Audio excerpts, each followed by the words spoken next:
కోల్కతాలో ట్రైనీ డాక్టర్పై హత్యాచారం కేసులో ఆర్జీకర్ ఆసుపత్రి మాజీ ప్రిన్సిపల్ సందీప్ ఘోష్ పాలిగ్రాఫ్ పరీక్ష, లేయర్డ్ వాయిస్ అనాలిసిస్లో కీలక ప్రశ్నలకు మోసపూరిత సమాధానాలు ఇచ్చినట్లు తేలింది. Central forensic science laboratory (CFSL) ఈ మేరకు నివేదిక ఇచ్చినట్లు సిబిఐ అధికారులు తెలిపారు.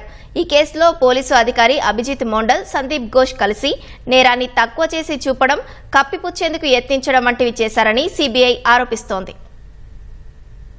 కోల్కతాలోని ఆర్జీకర్ ఆసుపత్రిలో మహిళా వైద్యురాలిపై హత్యాచారం కేసులో ఆ కాలేజీ మాజీ ప్రిన్సిపల్ సందీప్ ఘోష్ కు ఇప్పటికే CBI lie detector test, layered voice analysis ను నిర్వహించింది. ఇందులో కీలక ప్రశ్నలకు సందీప్ ఘోష్ మోసపూరితంగా సమాధానం ఇచ్చినట్లు సిబిఐ గుర్తించింది. ఆర్జీకర్ ఆసుపత్రిలో చోటు చేసుకున్న ఆర్థిక అవకతవకలకు సంబంధించి సందీప్ ఘోష్ ను ఇప్పటికే సిబిఐ అరెస్టు చేసింది. హత్యాచార కేసులో సాక్ష్యాధారాలను రూపుమాపేందుకు యత్నించారనే కేసును కూడా సందీప్ ఘోష్ పై సిబిఐ నమోదు చేసింది. సందీప్ ఘోష్ కు నిర్వహించిన పాలిగ్రాఫ్ టెస్టు, లేయర్డ్ ఎనాలిసిస్ పరీక్షల్లో హత్యాచార కేసుకు సంబంధించిన కీలక ప్రశ్నలకు అతను మోసపూరితంగా సమాధానం ఇచ్చినట్లు central forensic science laboratory (CFSL) report ఇచ్చింది. పాలిగ్రాఫ్ పరీక్ష సమయంలో సందీప్ ఘోష్ వెల్లడించిన సమాచారాన్ని కోర్టులు సాక్ష్యంగా పరిగణలోకి తీసుకోవు. అయితే కోర్టులో సమర్పించే సాక్ష్యాలను ధృవీకరించుకోవడానికి సిబిఐకి ఇవి ఉపయోగపడతాయి. అనుమానితులు, సాక్షుల వాంగ్మూలాలలో దోషాలను అంచనా వేయడానికి పాలిగ్రాఫ్ పరీక్ష సహాయపడుతుంది. పాలిగ్రాఫ్ పరీక్షలో ప్రశ్నలకు సమాధానం చెప్పేటప్పుడు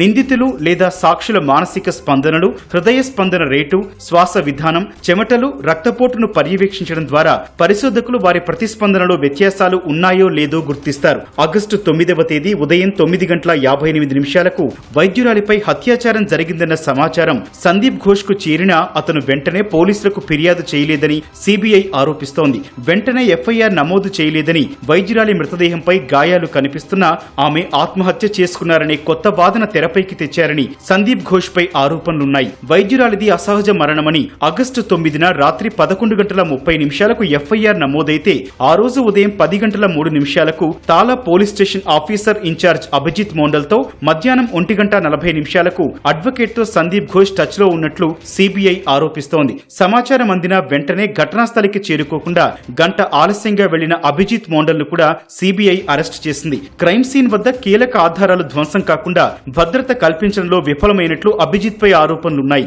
ఈ కేసులో ఎలా ముందుకెళ్లాలో అతనికి సందీప్ సూచనలు చేసినట్లు కోర్టులో సిబిఐ తెలిపింది.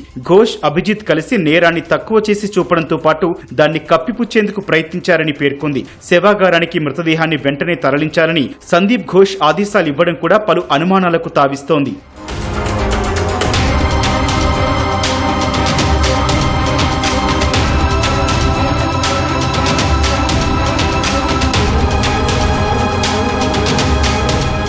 ఆర్జీకర్ ఆసుపత్రి సెమినార్ హాల్లో ఆగస్టు 9వ తేదీ తెల్లవారుజామున ట్రైనీ డాక్టర్పై హత్యాచార ఘటన చోటు చేసుకోగా ఈ కేసులో ప్రధాన నిందితుడిగా పోలీస్ వాలంటీర్ సంజయ్ రాయ్ను సీసీటీవీ ఫుటేజ్ ఆధారంగా పోలీసులు అరెస్ట్ చేశారు. ఆగస్టు 13వ తేదీన ఈ కేసు విచారణను కలకత్తా హైకోర్టు సిబిఐకి అప్పగించింది. ఆగస్టు 14వ తేదీ నుంచి సిబిఐ ఈ కేసు విచారణ చేపట్టింది.